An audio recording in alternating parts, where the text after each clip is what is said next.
may kakilala ako. Babae. Maganda. Malamis universe yung kagandahan. Uy. Alam mo pangalan? Ano pangalan? Long time no see, kuya. Long time no see. Nag-enjoy ka ba, boy? Enjoy. Kailan sulit natin kita? Hindi pa kami nagkikita ni Montante from 2020 up to 2024. Nakita kami 2 weeks ago. Eh di tumawag ulit ako. Boy! Pwede ka ba bukas? Tara. Gala ulit tayo. Hindi ako pwede, pare koy. Bukas may gagawin ako, pare koy. Next time na lang muna, pare koy, ha? Para sa inyong kaalaman, guys, medyo madaming inaasikaso sa buhay si Kim Francis. Pero boy! Saan ka na, boy?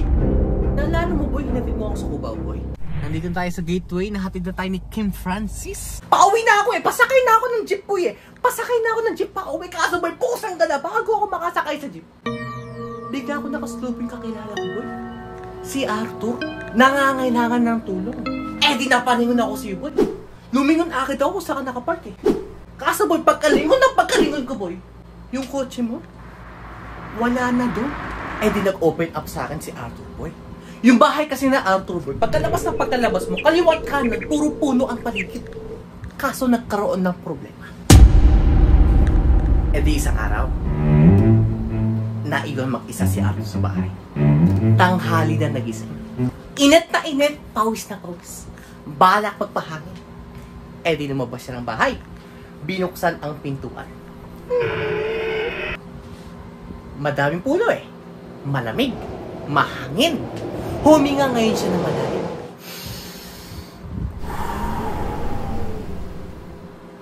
Malamig. Tumingin si Arthur sa kaliwa. Tumingin rin si Arthur sa kanan. Puro puno ang nakita. Tumingin si Arthur sa itaas. Pusang gala, boy, lumaki ang mga mata ni Arthur. Nanginginig ang katawan. Sa taas ng puno na malapit sa bahay niya, may nakitang nakatagong ahas. Napakalaki! Agad-agad tumakbo si Arthur sa bahay. Kinuha ang telepono, tumawag sa mga pulis. Pagkababa ni Arthur ang telepono, nakarating agad ang pulis. Alam mo sabi ni Arthur?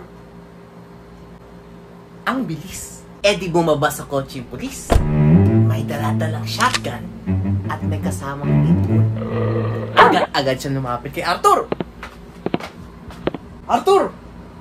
Ano nangyari? Agad-agad tinuro ni Arthur yung taas ng puno. Napatanggal ng salamin yung pulis. Nakita yung malaking ahas. Sabi ng pulis, ang laki! Eh di napatingin yung pulis kay Arthur. Bigla sinabi ng pulis kay Arthur, Arthur, hawakan mo tong shotgun. Aakit ako sa puno. Ihuhulog ko ang ahas. Pagkahulog ng ahas sa puno, yung pitbull ko na pahala. Yung pitbull ko kasi praktisado to Tuwing may nakikitang nahuhulog sa puno yan, mati! Kagat para walang kawala. Gumano yung pulis. Eh di bilib na bilib si Arthur. Bigla nagsimula ang operasyon. Paakit na sa puno yung pulis. Nakahanda na yung pitbull. Kaso bigla lumapit si Arthur sa pulis. Sabi bigla ni Arthur, Sir! Kung kayo na pala po bahala ni pitbull, bakit dala-dala ko tong shotgun? Gumanon si Arthur. Bumaba agad yung pulis. Kinakabahan. Nanginginig yung boses. Sabi bigla niya kay Arthur, Pare, kung sakali lang na ako yung unang mahulog sa puno, ikasama niya sa pitbull.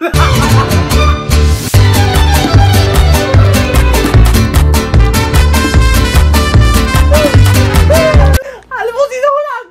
Alam niyo kung sino hulag? Hindi yung ahas. Hindi rin yung pulis. Alam mo sino? Si Arthur.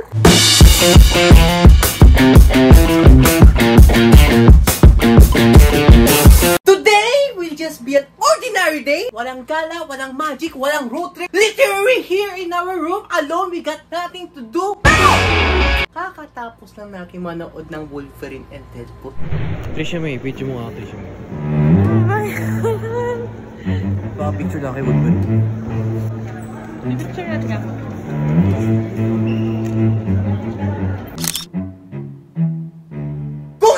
napapansin nyo, madilim ng paligid namin ni Trisha May. Dahil last full show, kasi late ako nakarating. Call time namin 7 p.m. Umalis ako sa bahay 6 p.m. Sumakay ako ng jeep. Cubao, traffic. Bumaba ako sa Cubao, pumunta ako sa MRT. Gabi, madaming tao, masikip. Aabot sana talaga ako, kaso alam nyo ba bakit di ako umabot? Alam nyo kung ano nangyari? Hindi nagpalit sa akin yung biyahe ng jeep. Ang nagpalit sa akin ay yung pasahero ng jeep. Nakasakay na ako sa jeep, literal nakasakay na ako sa jeep. Kaso bigla may dumating na pasahero. Sumakay sa jeep, lumingon sa akin. Di napalingon din ako. Kaso pagkalingon ko, pusang gala. Kakilala ko, si Aljun. May chismis. Di isang araw, si Aljun papunta rin Cubao. Di pumara si Aljun ng jeep. Huminto ang jeep. Sumakay si Aljun sa jeep. Umupo sa likod ng driver. Hindi niya alam yung driver. Kakilala namin ni Aljun, si Mang Tony. Di lumingon si Mang Tony kay Aljun. Biglang sinabi ni Mang Tony, "Boss, napatingin si Aljun." Pagkatingin ni Aljun, nakilala niya si Mang Tony. Biglang sinabi ni Aljun, "Mang Tony! Ikaw pala yan!" Si Mang Tony, duling, doble ang nakikita. Nag-iipon para magpa-check up. Kaya tuwing biyahe, lagi kasama ang asawa. Para kapag may nagbabayad, walang daya. Di nagbayad na si Aljun sa asawa. Sa kalagitnaan ng biyahe, may nangyari. Yung asawa ni Mang Tony, biglang nahilo. Tanghali bumiyahe, maaraw, mainit. Agad-agad binigyan ni Mang Tony ng tubig. Mayat-maya sinabi ng asawa kay Mang Tony, "Mahal, nahihilo ko. Iiklip mo na ako dito sa jeep. Ikaw muna mag-asikaso ng mga bayan." Di ginawan si Mang Tony. Tuling siya! Maya-maya pakatapos ng isang kilometro, may sumakay bigla ng pasahero. Lalaki! Umupo sa harap ni Aljun, malapit kay Mang Tony, tsaka sa asawa. Bigla sinabi ng lalaki, "Boss, magana sa St. Francis?" Gumanon bigla ang lalaki. Biglang sinabi ni Mang Tony, 14! 14. Kumuha yung lalaki ng pera sa kanyang bulsa. Pagkabukas na pagkabukas, barya. 7, 7, kulang. Nakita ni Aljun. Tumingin yung lalaki kay Aljun. Lumingon palayo si Aljun. Tumingin yung lalaki sa iba't ibang pasahero. Si Aljun lang nakakita. Tumingin yung lalaki sa side mirror ng jeep. Nakita si Mang Tony. Duling. Tumingin ulit sa kanyang barya. 7, kulang. Di sinara niya yung kamay niya. Bigla niya sinabi, "Boss, bayad!" Gumanon! Napalingon si Aljun. Tinitigan ng mabuti ni Mang Tony yung bayad. Ang tagal tignan, kinakabahan yung lalaki. Maya-maya habang nakatitig si Mang Tony, bigla niyang sinabi, "Saan tumababa?" Gumanon! Sinabi ng lalaki, "Sa St. Francis, boss!" Gumanon! Napatingin ulit si Aljun sa lalaki. Tinitigan ulit ng masama ng lalaki si Aljun. Tinitigan naman ni Mang Tony ng mabuti yung barya ng lalaki. Biglang sinabi ni Mang Tony, "Kulang to ah!" Gumanon! Di kinakabahan yung lalaki. Bigla sinabi ulit ng lalaki, "Boss! Paano kulang yan, boss? 14 yan." Gumanon! Napalingon si Mang Tony sa lalaki. Biglang sinabi ni Mang Tony, "Kulang to." Kinakabahan si Aljun. Mainit yung eksena eh. Mainit yung dalawa. Mainit si Mang Tony, pati yung lalaki. Biglang sinabi ng lalaki, "Boss, paano kulang? 14 nga yan." Gumanon! Tinitigan na mabuti ni Mang Tony yung lalaki. Kumukunot na yung noon ni Mang Tony.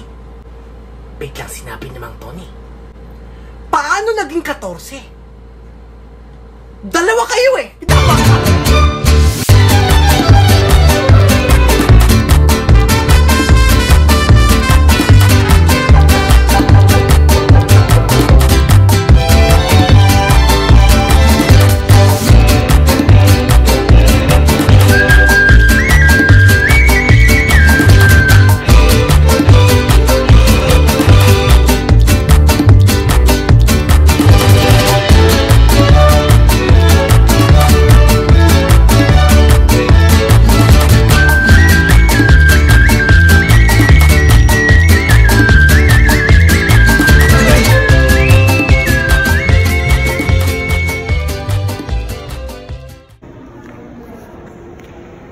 Trisha May, picture mo nga Trisha May.